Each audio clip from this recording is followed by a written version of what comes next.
Hello, it's me, Tanya Rich, with another Tanya Talks. And today I'm joined by the wonderful Emma Topping. Hello, Emma. Hello, Tanya. How are you? Yeah, actually, considering the week I've had, remarkably amazing. Faring up. I'm running on adrenaline, I think, always. What about you? Have you had a good week? Busy.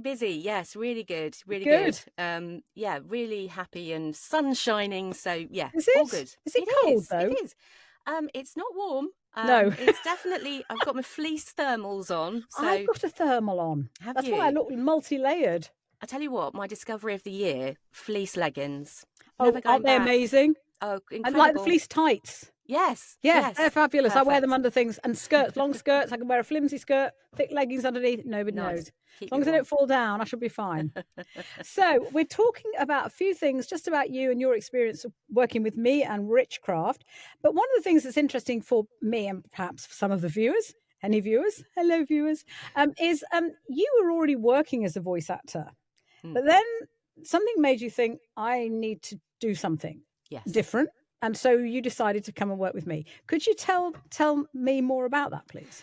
Yeah, so my background is actually TV and radio. So that's where I started. That's what I got my degree in. And I found myself in radio, which is my absolute passion. That's kind of where my heart was to start with.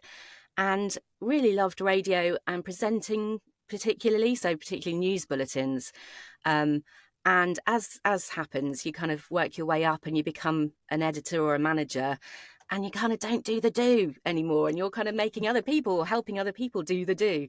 And I think I got to a point where I thought, actually, I want to be presenting using my voice. I have a real passion for words in particular and how they sound.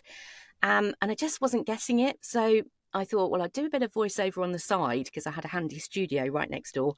And yeah, I really enjoyed just doing bits and pieces, nipping in the studio when it was a quiet moment. And that progressed into hanging off the end of my bed with a microphone when the kids were in bed, kind of just voice sounds a bit weird. It sounds a bit weird, doesn't it? But yeah, I say that. But using my bedroom as a studio, makeshift studio at the time, and thought, actually, yeah, this is where my heart actually is. I really was enjoying it. Did a lot of poetry and some e-learning and things like that. But then I decided actually what I really wanted to do was break into more commercial and corporate work. Mm-hmm. And I just knew I wasn't getting the jobs that I thought I should be. And I thought, what's the missing link in this chain? And I got in touch with you, and you absolutely put the nail on the head. Is that the right word? Did you say hit the nail? Hit the nail. Yes, because didn't I do a reel review for you? You did. That's how it all started. Thing. So I can explain to people who don't know that I do a thing called Let Tanya Feel Your Reel. And basically, this is for established voice actors or perhaps, actors at a certain level who've made a voice reel, not getting the work they want, not sure why. They send it to me. I listen to it. I make copious notes. I then give audio feedback on this because I think it's very important sometimes, especially if you're perhaps delivering the not best news about certain things, that they hear your tone because tone is everything and it can be misinterpreted if it's written down. And so that's what I did. So Emma sent me her reels and I gave you audio feedback. And what did I say? I mean, my first mistake was it wasn't a professional reel. So it was a number of pieces I'd recorded myself and they were paid jobs, but they were just ones that I'd cut together. You were very honest. And that's what I love about you. I love that. I wasn't horrible though, was I? No. People often think, oh, Tanya, she talks straight. She's very honest. She doesn't do bullshit. That means she's going to be cruel and horrible. I'm not. I'm just... No. I haven't got the time to waste on lying to people, basically. The way people learn is by knowing what they're not good at. You can't, it's like that saying about failing, is the biggest step to them succeeding, really, because you're learning from those mistakes. So absolutely valued that feedback no end and thought, actually, I do need to work on this. You picked up on? What was the thing I picked up on the most? Because it was something that you really, I think it took you by surprise because you've been thinking it yourself. Yeah. Well, I thought I was a voice actor. I actually did. And now I look back and cringe and go, oh my God. And sometimes I listen to it and think, what was I thinking? There is so much difference between a broadcaster and a voice actor. Very different. It is. And I didn't know that at that time until you told me. And it was a revelation. Actually, this isn't the same. This isn't about presenting news or presenting information in a certain way. News reading is a very specific It delivery. is. It's very stilted. It's very unnatural. And I think the natural slant of the way that the voice acting business was going at that time was really where I was missing that mark. There was a couple of really kind of points that stuck in my head. One of them was I'd said I think it was a radio advert, and I'd said at the end the website address. You said, no, we don't say it like that. It's not the 80s, because I'd done a real kind of funny, like, big dramatic end on the website address. It was so invaluable feedback. Every time I do a radio ad now, I've got Tanya in my head going, it's not the 80s. So that was invaluable just as a tiny point, really. And yeah, going through the whole reel made me really, really think, if I want to do this properly, I need Tanya in my life. Straight, honest feedback that I can actually action and work from. And that's when our beautiful friendship began. Yes, it is. It is. And I mean, I like to think I'm friends with all my students because I really do forge relationships. And, we get to know more about each other behind the scenes and not just as a coach and student. I mean, two things I'd like to pick up on. One is this idea about being a radio presenter and being a voice actor. A lot of radio presenters think it's the same. It's not. See, when you're a presenter, you are saying your own words that are coming from your own heart and mind. Okay, unless you have to read out suddenly a bulletin or something like that, it's you being you, and that is that's a very skillful thing to do.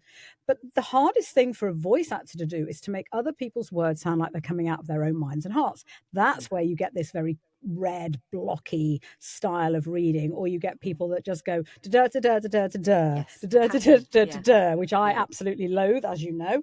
And so that's a really good thing that you did that you picked up on that it was wrong.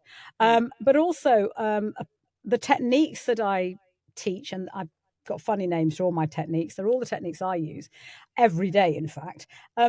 They stay with you. It's like you've got a little lexicon in your brain, and it goes, oh yes, I need to do this, this, and this, and it becomes a second nature. In the beginning, it's like, oh, what fresh hell is this? And then it starts to all settle in, doesn't it? And I think now I'm at that point where, having benefited from your expertise for so long, it is natural now. I don't even think about it. Some of the techniques that I have are just in my head. When I'm interpreting that script, at the beginning I'd have thought, oh, how would Tanya do it? Now I don't even need to, sorry, love, but I don't think about you anymore. Good. No, that's fine. I don't want you to. I mean, I am people, they do say they've got a Tanya in their pocket or in their brain that's going, I still do. Now, what did you do wrong? I mean, I do love it when students or graduates of RichCraft get in touch with me and say, oh, Tanya, just had to tell you, I've just gone in with a new producer. I did one for the level, one for the take and one for the spare, and even the engineer and the writer said, we've never worked with anyone like you before, and it's because you guys are taught to do what I do. It's old-fashioned values for a modern world. I've had sessions where I've had two sessions recently where the producer's gone at the end, we booked you for an hour.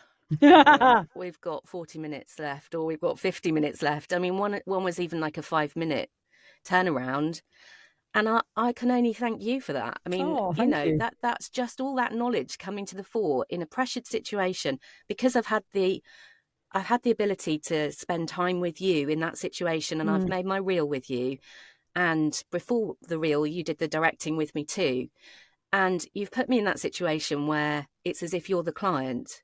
So it's second nature. It just works like a dream. It's incredible. Oh, it makes me very happy. And I mean, you see, I want voices to be confident voices. And this is why I'm so against people making show reels before they're ready, or not understanding what they're doing on a show reel. Because if you get booked from a show reel and you can't produce the same thing, you are going to lose your confidence. Once you lose your confidence, you've had it. It's like, I know people say fake it till you make it. Well, actually, no, you can fake the fact that inside you're a bit nervous because it's a new situation, because you've got 20 directors in your ears from all over the world, but you're not faking it because you don't know what you're doing. So as I always say, it's all right to be nervous because it's a new situation, but not because you don't know what you're doing, because you absolutely, if you've learned with me or the RichCraft team, you absolutely do know what you're doing, because you've been put through so many hurdles and through so many hoops to make you confident and strong. And it's because a lot of what we do as well, I think, what I do is confidence coaching. as well. Yes. And also kind of mentoring at the same time. So I kind of, it's all interwoven really. But those techniques, which is your favorite technique? You can name one if there is an outstanding one. You think, oh Oh. my goodness, that is my bacon saving technique. There was one where you taught me how to break up. I think it was a word and that was running into each other, and you said no, just pause, a pausette, and then go into that next word, so it doesn't sound like you're fluffing it. Yeah. I use that regularly because you know, when you're reading at sight reading or you're reading at speed, it's very easy to slip into that bad habit. Yeah. So yeah, I have my Tanya ding dong go off, and, and I'm Well, like, Tanya what would Ding Dong. I Tanya quite say? like that. But what you're saying about confidence, I mean, I came into it confident, thinking I was a broadcaster, it would be the same. I lost confidence a bit. Yeah, I you have to did. be honest, I did. And then I found my way after probably a year with you. I found my rhythm, and I found my voice, and I found me. That sounds really cheesy, but No, I actually found it doesn't. where my voice works, where my voice fits, and I Mm. wouldn't have done that on my own. Well, You I know, pushed you. I pushed you to yeah, using you parts of did. your voice you wouldn't have gone to. Yeah, and we've done acting, and you know, some people come from an acting background, some will come from a broadcast background, and I didn't have formal acting training. So again, having that, and I think acting training is important whether you're doing commercial or corporate, as much as you're Yeah. doing Yeah. gaming or animation, because it's about telling that story and getting people to feel those emotions and engage. So that was invaluable too. And whilst it might not be my niche, and I'm not sure it will ever be probably my niche, it certainly has just reinforced those other areas of the voice acting world that are my bread and butter. Yeah, Good. so I really enjoy, yeah, kind of those acting sessions where I get to play as well. And it's good for you as well, because I think it does give you confidence, because people think, oh, I can't do that. I can't do this. Mm. And you, I mean, there are some people that you can't, like, for example, I can't do a Welsh accent. I have Mm. tried and tried. I just can't. I can copy somebody back, but I can't get it in my head. Don't Yeah. know why. I can do most accents, but not that one. But it doesn't matter, because there's some great Welsh voices out there who are Welsh, do a damn Yeah. sight better job than me. And so, you know, you've got to know, you know, what you can and cannot do.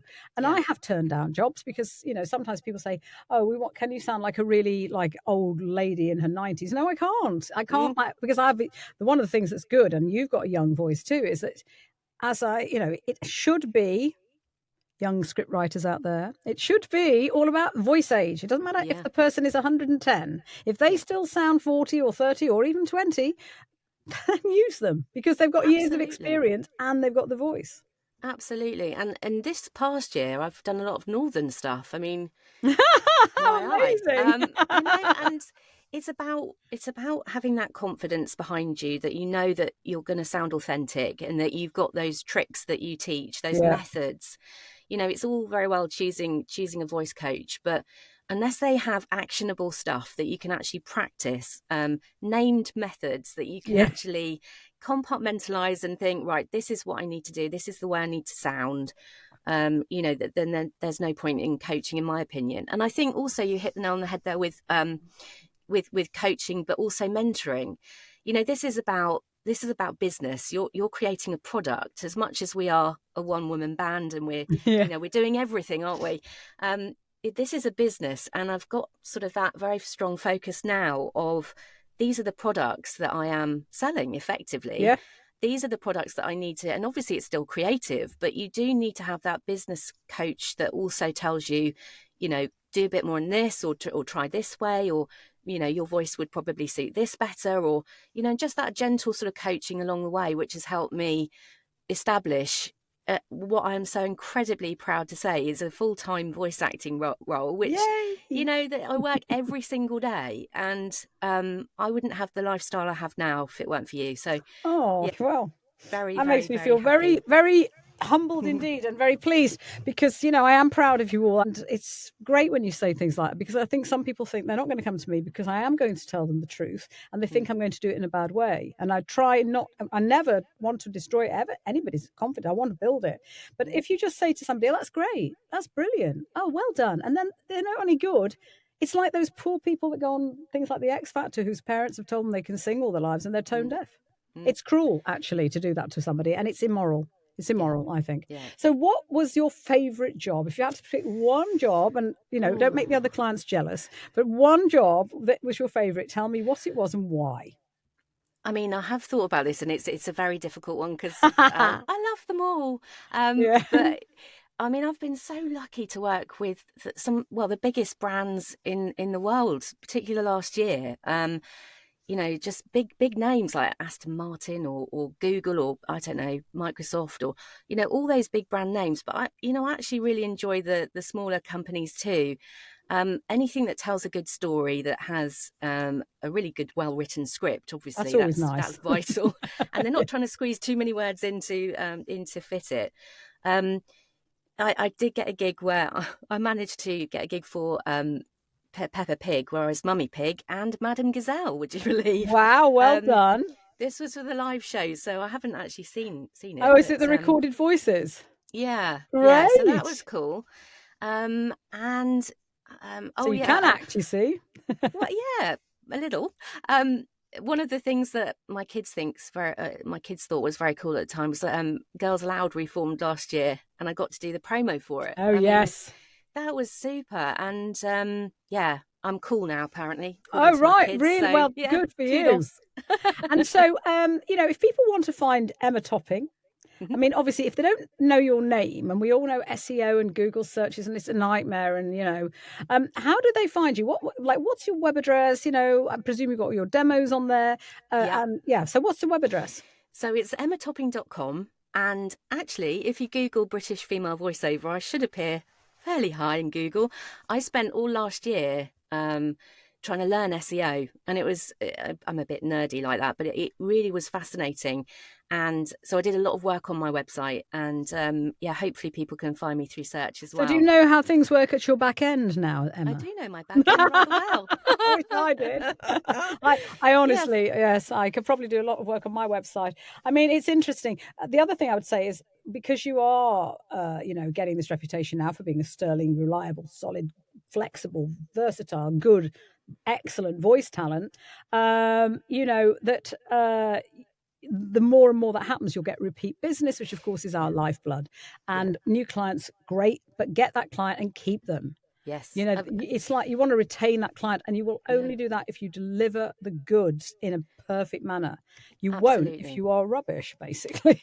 And I am very lucky. I've had some clients that have stayed with me right from when I was in radio. And you're absolutely right that they become part of the furniture, don't they? They're Yeah. kind of friends. And I'm very lucky to have quite a lot of repeat clients. I Yeah. think it's always important still to keep your eye on getting those new Oh, ones in, obviously. absolutely. But You need to, never stop yeah, marketing. But it no. is difficult because, of course, the marketplace, this is the thing, the marketplace is so over, it would appear to be, let us Mm, say, so overcrowded with voice talent.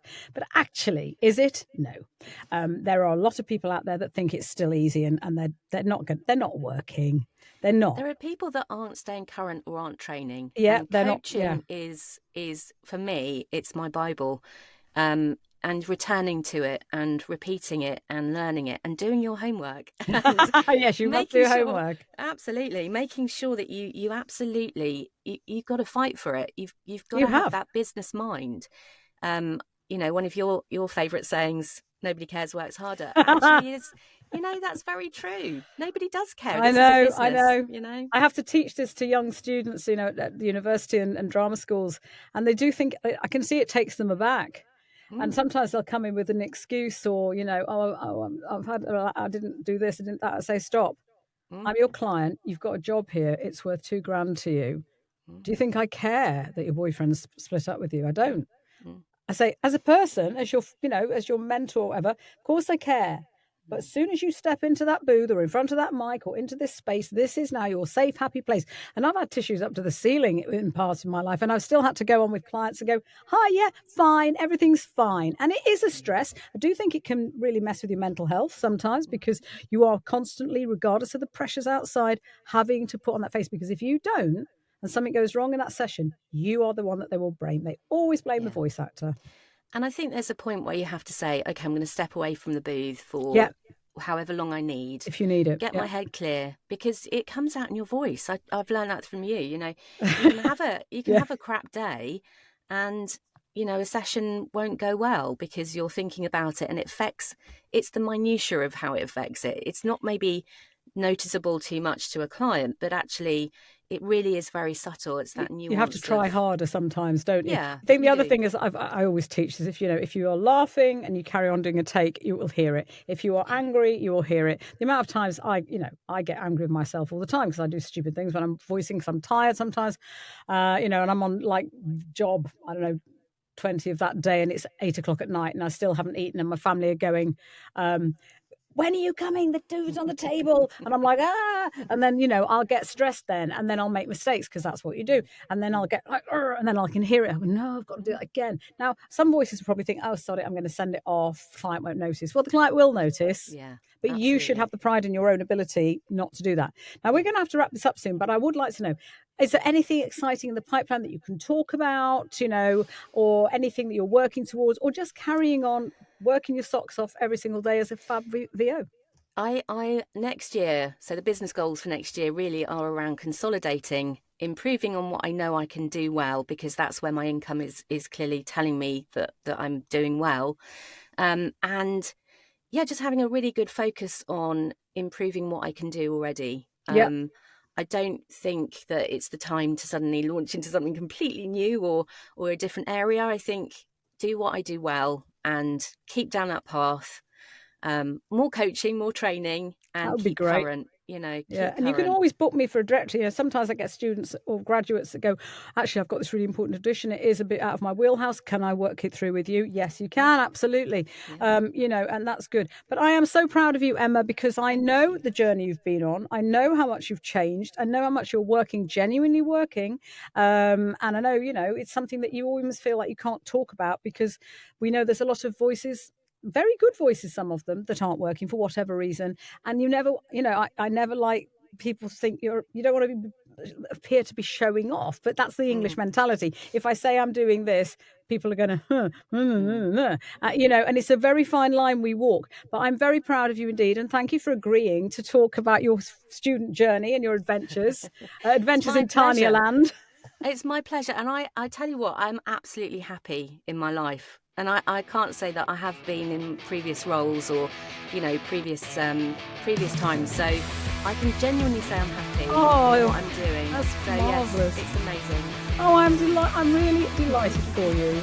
I am genuinely delighted.